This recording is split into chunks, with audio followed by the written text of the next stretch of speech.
Hey guys, welcome back to my YouTube channel. और मैं आशा करता हूँ कि आप सभी ठीक होंगे। तो फिर आज हम देखने वाले हैं गाइस प्रेरणिक प्रभाव, इंडक्टिव इफेक्ट, है ना। ये जो है बीएससी फर्स्ट ईयर में है, तो फिर आप लोगों के लिए हेल्पफुल हो सकता है। तो फिर बिना स्किप किए वीडियो पे बने रहिए। वीडियो स्टार्ट करने से पहले मैं आप लोगों से रिक्वेस्ट करना चाहता हूँ कि प्लीज़ वीडियो को लाइक और चैनल को सब्सक्राइब जरूर कर देंगे, है ना।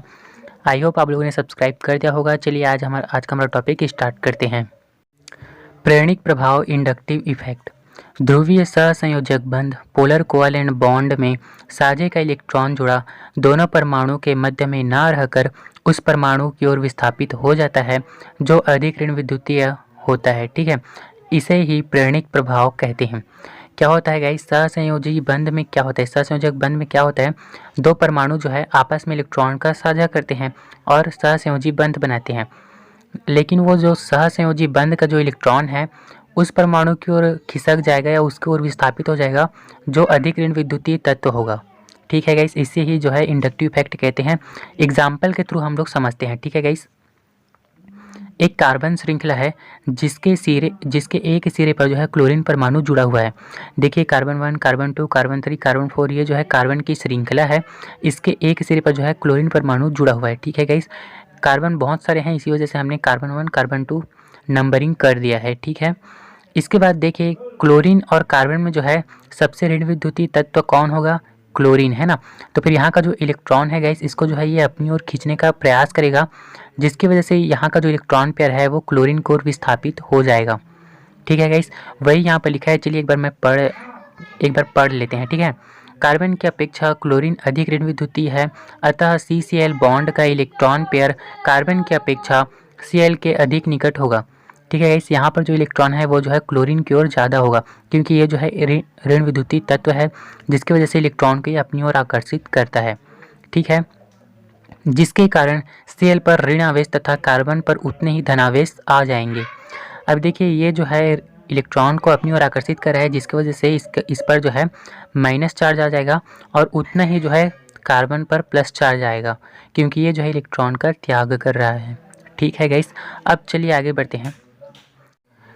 यहाँ पर देखिए, हमने जो है इसको माइनस चार्ज और इसको प्लस चार्ज कर दिया है। ठीक है, अब ये देखिए गाइस, यहाँ पर ये जो कार्बन है ना, ये जो है प्लस चार्ज में आ जाता है, जिसकी वजह से जो है C2, ये वाला C2 और C1, इनके बीच जो बंध है, यहाँ से जो इलेक्ट्रॉन है ना, इलेक्ट्रॉन साझे का इलेक्ट्रॉन है, उसको जो है अपनी ओर खींचने का प्रयास करता है C1, जिसकी वजह से जो है C2 पर जो है प्लस चार्ज आ जाता है।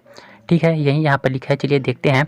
अब C1 कार्बन परमाणु धनावेश होने के कारण C2 C1 बॉन्ड के इलेक्ट्रॉन को अपनी ओर खींचता है, जिसके कारण C2 पर धनावेश आ जाता है। ठीक है गाइस, C2 पर धनावेश आ जाता है।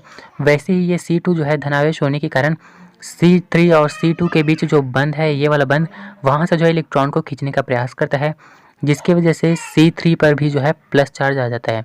वैसे ही जो है C4 पर भी प्लस चार्ज आएगा। ठीक है गाइस, चलिए देखते हैं, हम जो है इसको अब प्लस चार्ज जो है कर देते हैं। ठीक है, यहाँ पर हमने जो है प्लस चार्ज सभी को कर दिया और क्लोरीन जो है माइनस चार्ज। यह C3 व C4 परमाणु की ओर दुर्बल होता जाएगा। कौन दुर्बल होता जाएगा, ये प्लस चार्ज। ठीक है, ये जो प्लस चार्ज का प्रभाव है गाइस, वो जो है C1 C2 C3 C4 की तरफ जो है घटते क्रम में जाएगा। इधर से हम ऐसे जाएंगे तो फिर ये जो है घटते हुए आएगा। C1 पर सबसे ज़्यादा प्रभाव रहेगा, फिर C2 पर सबसे थोड़ा से कम, है ना, फिर इस पर थोड़ा सा और कम, और इसमें जो है सबसे ज़्यादा कम रहेगा जो प्लस चार्ज का प्रभाव है वो। ठीक है गाइस, अब चलिए गाइस आगे बढ़ते हैं। यह प्रभाव इलेक्ट्रॉन के विस्थापन के कारण होता है। ठीक है गाइस, जो इंडक्टिव इफेक्ट है ये जो है इलेक्ट्रॉन के विस्थापन पे ही आधारित है ना। यहाँ पर देखिए, इलेक्ट्रॉनों का स्थानांतरण ही तो हो रहा है। यहाँ से एक इलेक्ट्रॉन यहाँ गया, फिर यहाँ से एक इलेक्ट्रॉन यहाँ, यहाँ से यहाँ, ऐसे ही हो रहा है। तो फिर ये जो इंडक्टिव इफेक्ट है ये जो है पूरा इलेक्ट्रॉन के विस्थापन के कारण होता है। ठीक है गाइस, अब चलिए देख लेते हैं प्रेरणिक प्रभाव के प्रकार। ठीक है, टाइप्स ऑफ इंडक्टिव इफेक्ट। प्रेरणिक प्रभाव के जो है दो प्रकार होता है। ठीक है, प्रेरणिक प्रभाव का जो है दो प्रकार होता है। ऋणात्मक प्रेरणिक प्रभाव या इलेक्ट्रॉन आकर्षी समूह। ऋणात्मक है, इसी वजह से इलेक्ट्रॉन को आकर्षित करेगा। ठीक है, इलेक्ट्रॉन को आकर्षित करेगा, जिसकी वजह से उस पर माइनस चार्ज आएगा गाइस, इसी वजह से ऋणात्मक प्रेरणिक प्रभाव या इलेक्ट्रॉन आकर्षी समूह। सेकंड है धनात्मक प्रेरणिक प्रभाव या इलेक्ट्रॉन प्रतिकर्षी समूह। इलेक्ट्रॉन प्रतिकर्षी यानी कि इलेक्ट्रॉन को दान में दे देना। ठीक है, अब इलेक्ट्रॉन को दे रहा है, इसी वजह से इस पर प्लस चार्ज आएगा, इसी वजह से धनात्मक प्रेरणिक प्रभाव। ठीक है, तो फिर प्रेरणिक प्रभाव के जो है 2 प्रकार होते हैं, ऋणात्मक प्रेरणिक प्रभाव और धनात्मक प्रेरणिक प्रभाव। आई होप ये टॉपिक आप लोगों को समझ आया होगा। अगर आया होगा तो फिर प्लीज़ वीडियो को लाइक और चैनल को सब्सक्राइब जरूर करेंगे, दोस्तों में भी शेयर करेंगे ताकि उनका भी फ़ायदा हो।